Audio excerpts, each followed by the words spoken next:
మరదలు ప్రవర్తన సరిగా లేకపోవడంతో మందలించిన బావను నమ్మించి మరో ఇద్దరు సహాయంతో హత్య చేసిన సంఘటన మహబూబాబాద్ జిల్లాలో చోటు చేసుకుంది.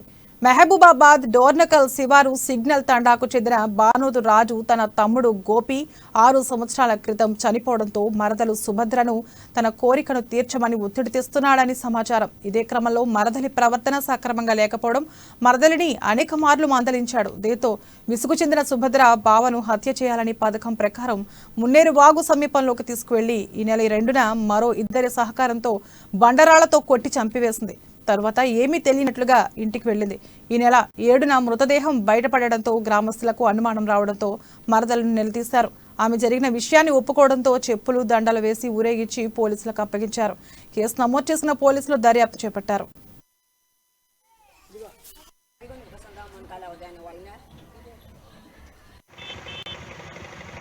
ఆమె పేరు సుభద్ర, బాణోతు సుభద్ర. దాదాపు 15-20 సంవత్సరాలు కావచ్చు.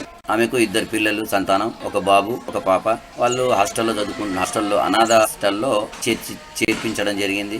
ఈమె ఒంటరిగా ఉంటూ అక్రమ సంబంధం పెట్టుకోవడం వల్ల సొంత బావగారైన జగన్ అప్పుడప్పుడు అట్లా అక్రమ సంబంధం పెట్టుకోవడం వల్ల అతను మధ్యలో మందలించడం, లాంటి సంబంధాలు చేసుకోవద్దని మందలించడం వల్ల అతన్ని అడ్డు తొలగించుకోవాలనే ఉద్దేశం పూర్వకంగా అతని అక్రమ సంబంధం పెట్టుకున్న ఇతను ముగ్గురు కలిసి